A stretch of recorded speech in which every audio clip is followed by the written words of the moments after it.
has the makings of one of the tech world's greatest comebacks. Chinese internet old-timer Baidu has pulled itself back from the brink of near obscurity, and it's now on the cusp of re-emerging as one of the country's most influential companies after losing its lead to a string of hard-driving competitors. Bold bets on autonomous vehicles and AI chips are starting to come good. Its smart speakers and cloud businesses are posting double-digit growth. But a government crackdown on China's tech champions is casting a long shadow over the sector. And that competition, well, it's only getting more heated. Now, after more than 3 years, the US-educated founder and CEO of Baidu, Robin Li, has agreed to speak exclusively to Bloomberg TV about his company's transformation and about his future. This is a conversation with Baidu CEO Robin Li.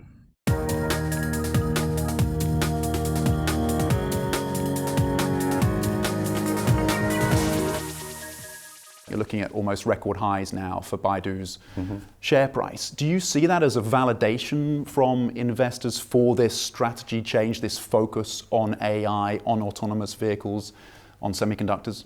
I think our strategy has not changed much over the past 2 or 3 years. It's that the market takes time to realize that autonomous driving or AI has big potential, and Baidu is having a lead on that. So 2 years ago, or even 1 year ago, when we spent a lot of money in AI, in autonomous driving, it was a negative impact to our stock price because you lose money by doing that. It hurts your EPS. Nowadays, it seems that investor sentiment has changed. They all of a sudden realize that, this thing has a big future. And Baidu's investment in AI and in intelligent driving will someday pay off. And I'm happy that the market has started to pick up this kind of message. But for us, we've been investing not for 1 year, not for 3 years, not for 5 years. We've been investing in AI for more than 10 years. We probably lost a lot of money by doing this, but I think eventually we will be rewarded by doing this. What is the rationale then for this secondary listing in Hong Kong? I think it's quite straightforward. Baidu is based in Beijing, and we want investors in Asia, those who are in the same time zone, can easily invest in Baidu. They can have a better opportunity to grow with us.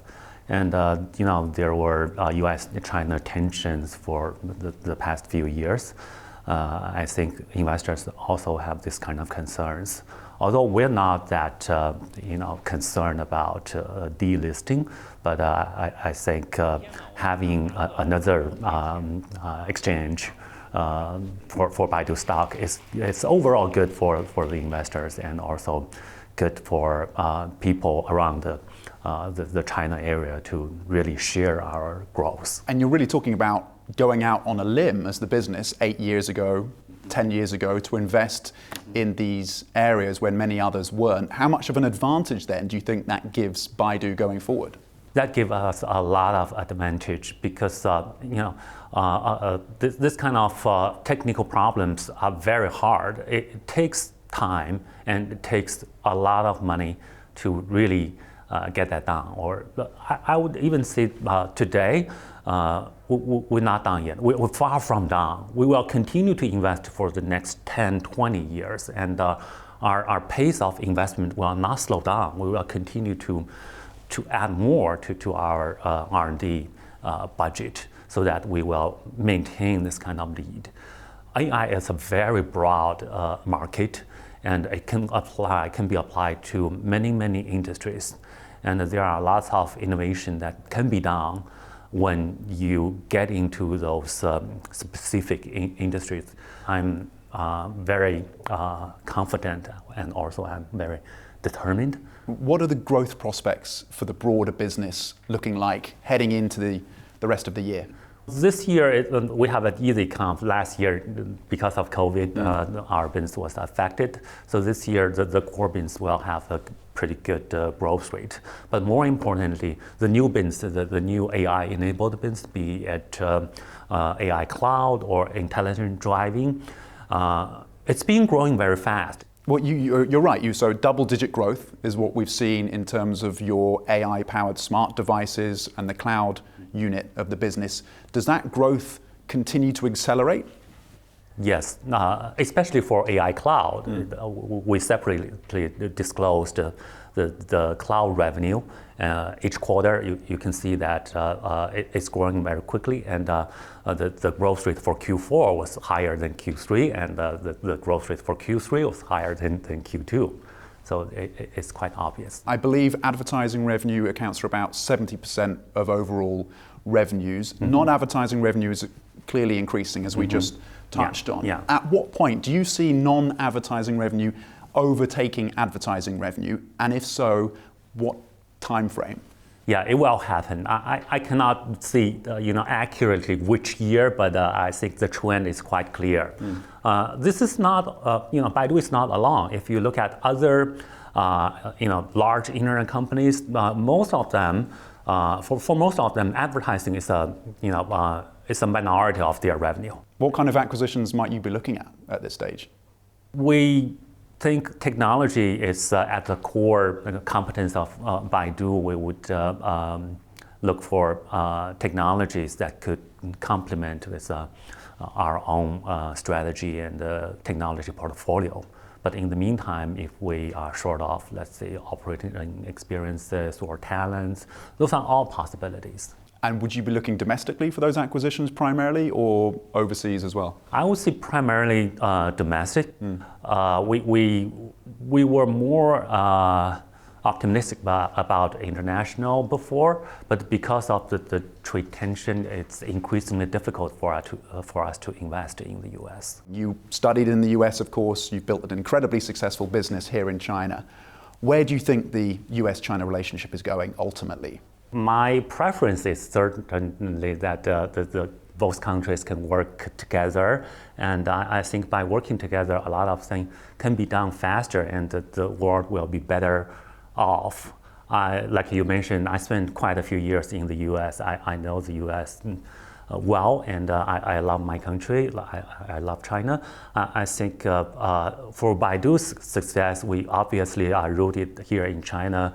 We will benefit from a very large market and the government policy to encourage innovation. But we also benefit from our U.S. partners. They supply parts. They help us to grow faster. I very much like to stay coupled instead of decoupled.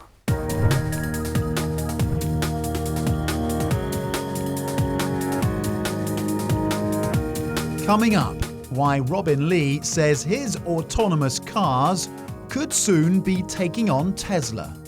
I'm quite confident that we will be able to roll out the most advanced car in terms of autonomy.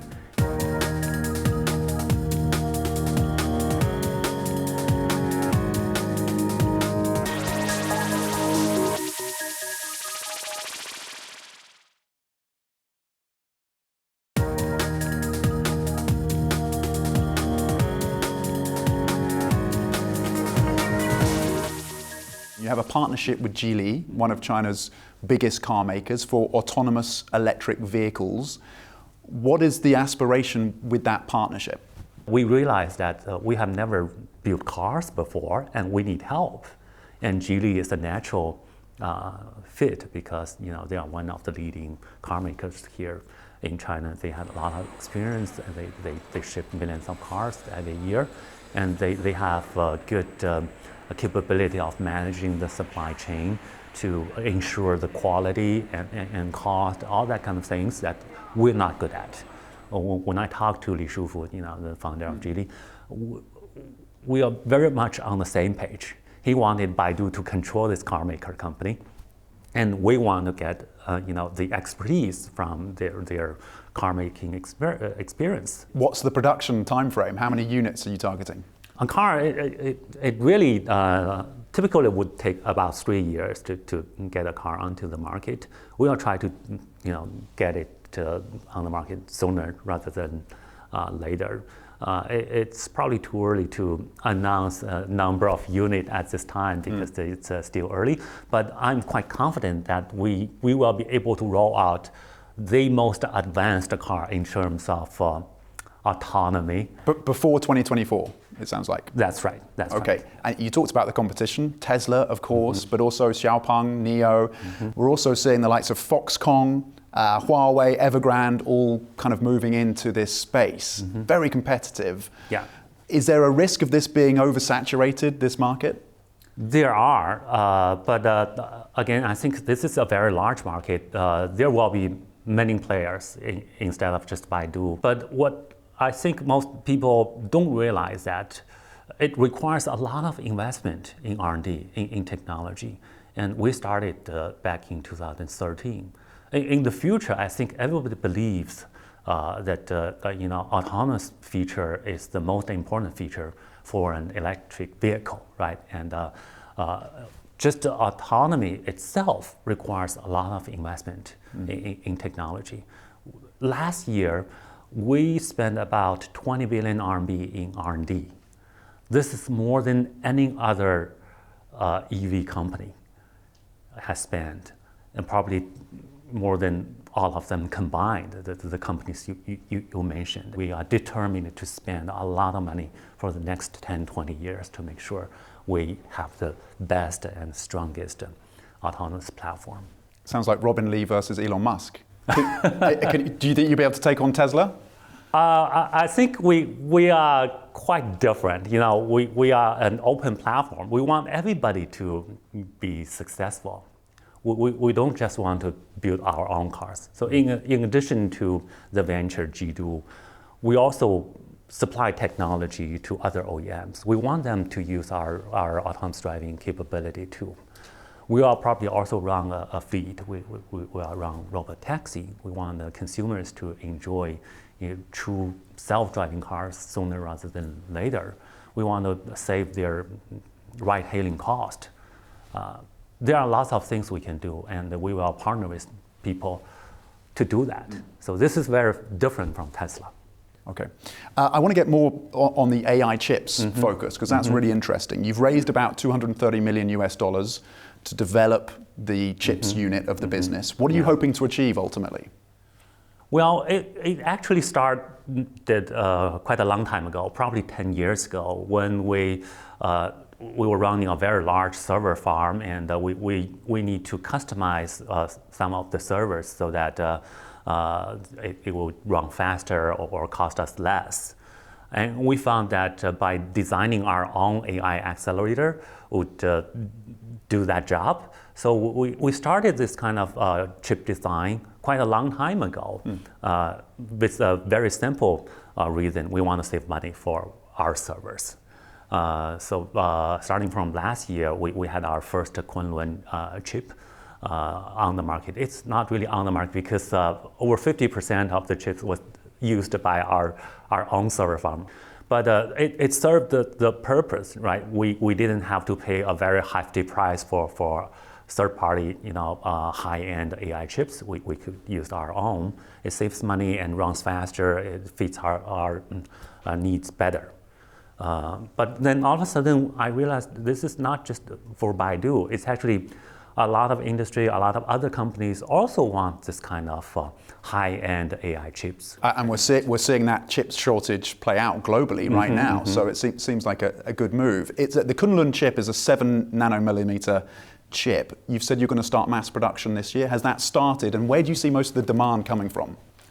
Yeah, the 7 nanometer one is Kunlun 2. It's coming up this year, and it's being produced by the fabs. So we do expect that the performance will be 3 times better, and the internal demand is already there. The external demand, we found that is quite strong because, as you mentioned, there's a shortage on high-end chips. Can you specify which sectors you expect to see most demand from?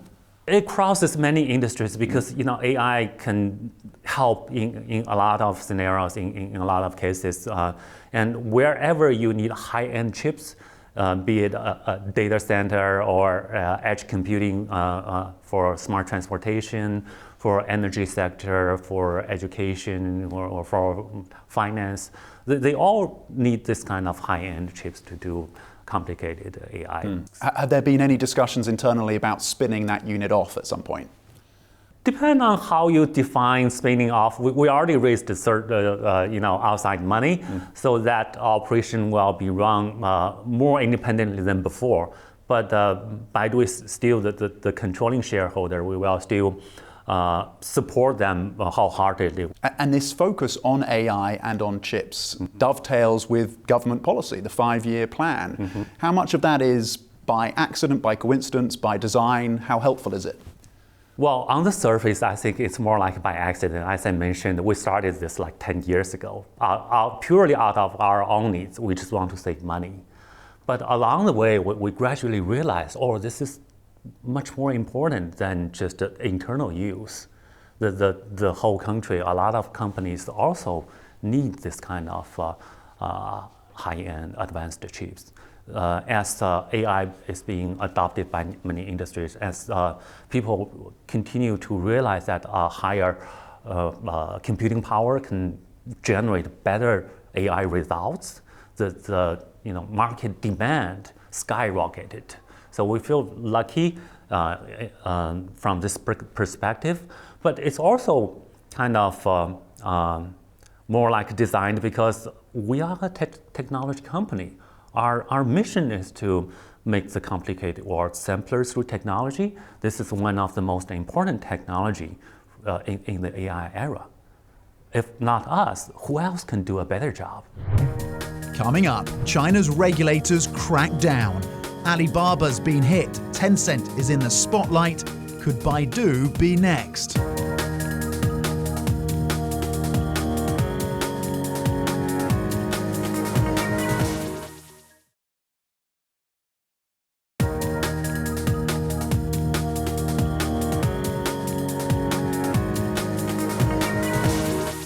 Regulators here are now squarely focused on an anti-monopoly regulatory change, reining in financial technology. How do you think the technological regulatory environment is going to change in China? How is it going to impact a business like Baidu? The country has never emphasized innovation more than they do today, right?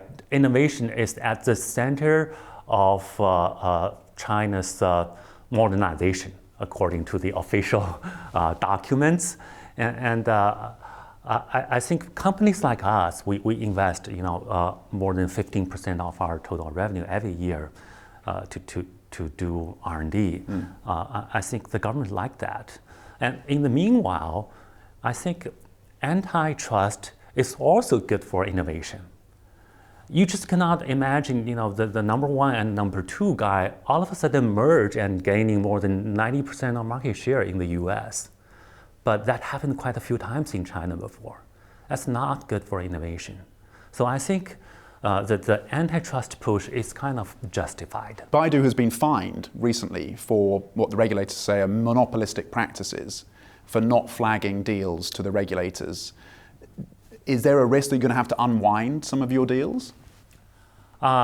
That's not very accurate to say, because the law probably requires a certain kind of deal seek for approval, right?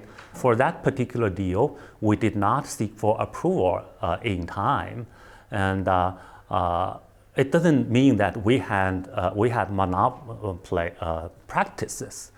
The fine was not for that. And I also think it's not right for the government to block every deal, right? Certain kind of liquidity is also good for innovation. You just cannot do monopoly things. Are there steps that you're taking now to adjust to the new regulatory environment here? Yeah, if we do a deal of large scale, we will seek for approval in advance. The government is also encouraging companies to open up their data. How do you think that is going to play out? Has that started yet, that drive? It's very much in line with our belief. We run a lot of open platforms. For autonomous driving, it's Apollo, right? For AI in general, we have Baidu Brain, which is also open. We have Paddle, the most popular Chinese deep learning framework. Those are also open source. We want a lot of people to use our platform. We're open to everyone. In a lot of cases, it's free for them.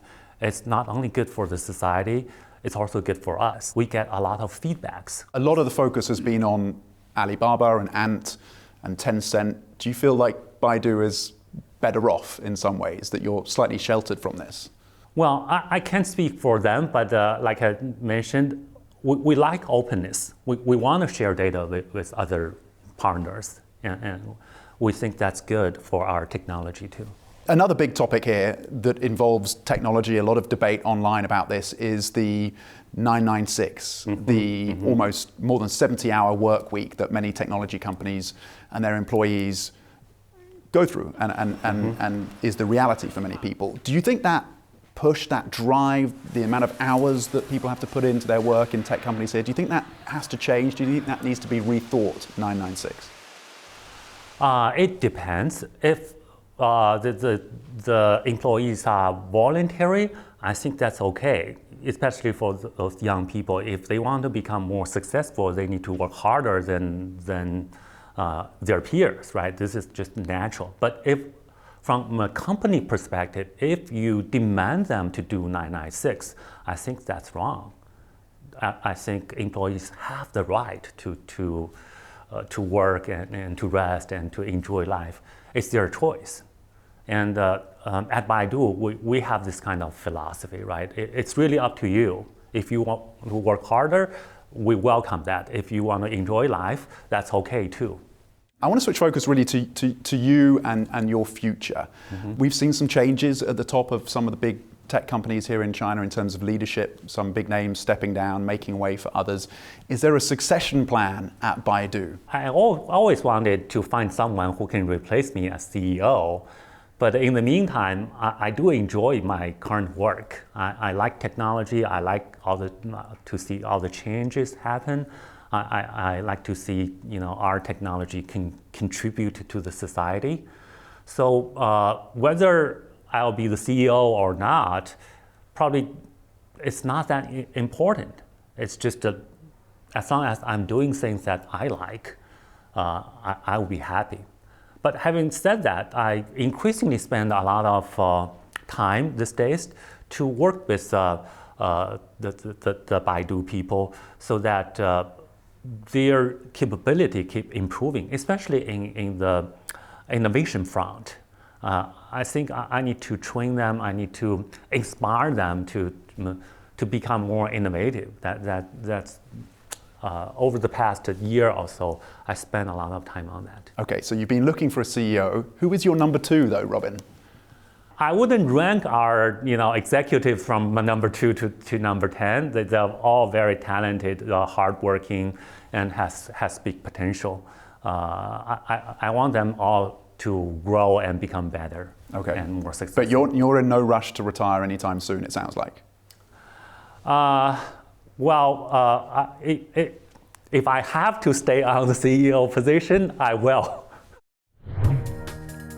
Robin Li's ambitious bets on chips and driverless cars has positioned his company to reap the rewards of the next technological revolution. But competition is intense. US-China rivalry could upend the sector, and China's regulations, well, they can change on a dime.